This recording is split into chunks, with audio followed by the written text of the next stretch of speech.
This is our garden, August 7th, 2014, after a very hard winter.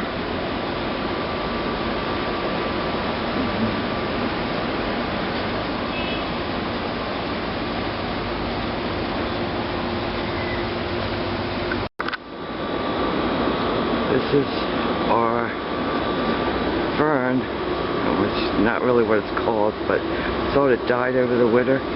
Then it came back, and now it looks like it died again. I don't know if that's going to live or not. Thai basil, which tastes like licorice, therefore not what we wanted in our basil. This is, excuse me while I scoochy through here, this is our sweet basil, fourth planting, because the last 3 died from some sort of disease. But we really like pesto. This is what's left of my large aloe plant, or some of what's left. You'll find out, I'm not sure. It's missing aloe. Behind it is our chives, and below it is volunteers from our English lands here. Next to that is our rose, the only rose we have left, and this is the best flower it has at the moment. Here's our cone flowers. They're kind of dying back by now. My jade, we had a little problem. Our big grill finally died, so we'll have to take that out. Below it are some more aloe. See, I'm really not in need of aloe. Our lavender died, so we got a new one. I meant to get one purple and one white, but they're both white. And these are wildflowers under my shadowy head. I think this is called Triticum, but we call it blue and gold.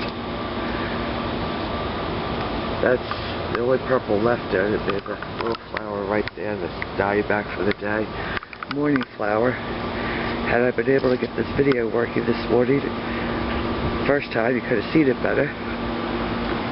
These are black-eyed Susan, and above them are old scallions, which are a bit woody, so we can only eat the whites of them now. So here's the new scallion to make up for the old ones. Once again, more aloe. See, I really am not losing much by giving away the mother aloe, though I do miss her. A Russian sage. Used to have grass under it, but the grass died. That's bad when grass dies because of a cold winter. Don't know what that's called, but it was in a container that I bought in for this winter, and it survived. It's supposed to be a annual, but apparently it's a tender perennial.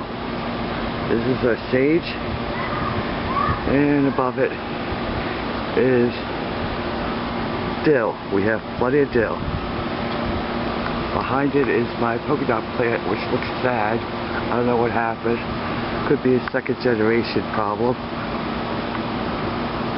This is Lamberia, something like that. We call it fireworks plant because it starts out yellow, works its way to orange, and then to red. And I found out that's a perennial. This is our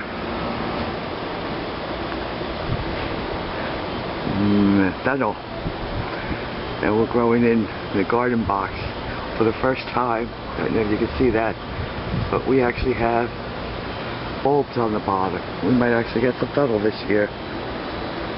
Don't know what this plant's called. Pretty. Kind of looks a little wilted around the edges. We grew lettuce in this. While we were growing lettuce, tomatoes sprouted. Lots and lots of tomatoes on the tomato plant. And we've seen them for about a month now, but they haven't turned red. This is my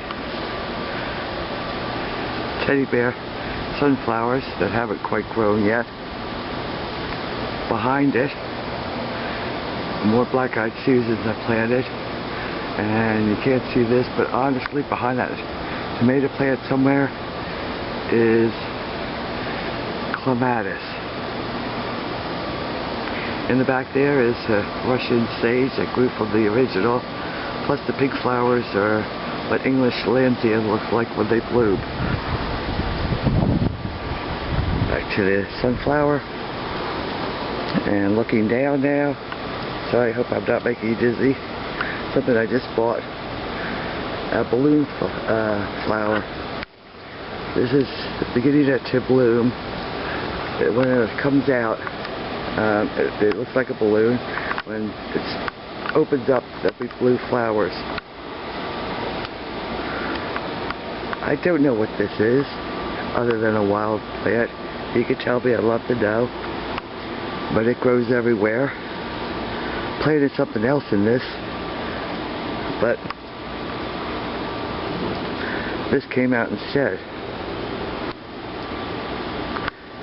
If that's not enough, here's another one. I know what I meant to plant in that thing, but that's not what grew. This is Fuzzy Wuzzy.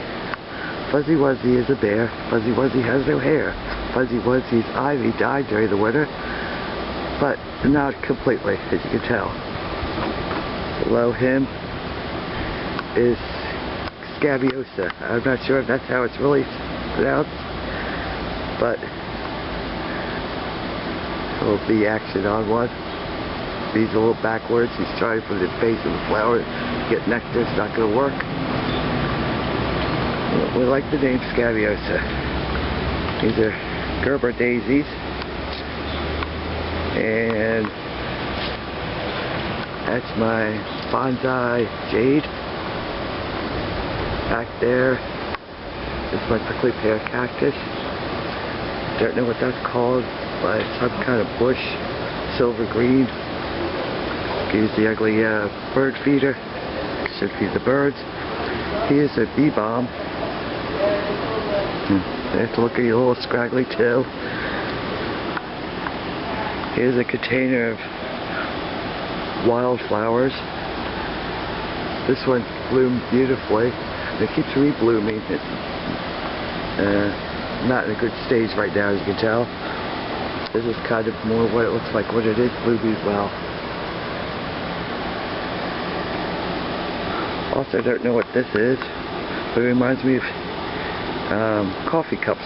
I'm sorry, teacups from England. The bees love it. This is the top of the my last lucky bamboo. I've had it for 12 years. And below it, and you probably can't see it, I'm at Lily of the Valley. And one of my teddy bears in the garden. A butterfly bush didn't make it last winter. We bought another one. It's a tiny little thing. It's now bigger than our old butterfly bush got all year. Below that are zinnias. They're called lemonade and raspberry. That's a white one. That's supposed to be lemonade. And here's one that's the raspberry. The beginning of our passion flower. Here's one blooming. Too bad we don't have smell to this video. They are heavenly. More passion flower, more passion flower. Here's some more flowers.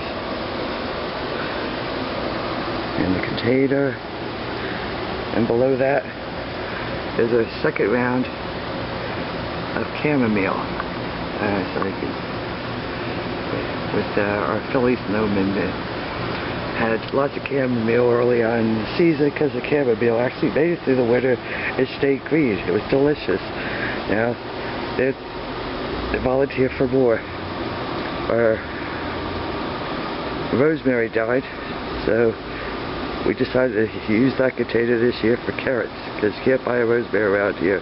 Apparently everybody wanted some. And we didn't get there in time. Another jade. Weeds. More basil. Our garlic chive died last winter, so that's new garlic chive. Bay leaf lived well because I bring it in. Marjoram and the weed in the marjoram and thyme, and in the background, can't even remember what that stuff's called, but it's supposed to be good. Tarragon, there we go. It's supposed to be good on fish. Or original chive. It's one of the first things I ever grew in the garden. And the weeds, which are really lovely blue flowers, growing around the compost. So that's our garden on August 7th. Finally finished.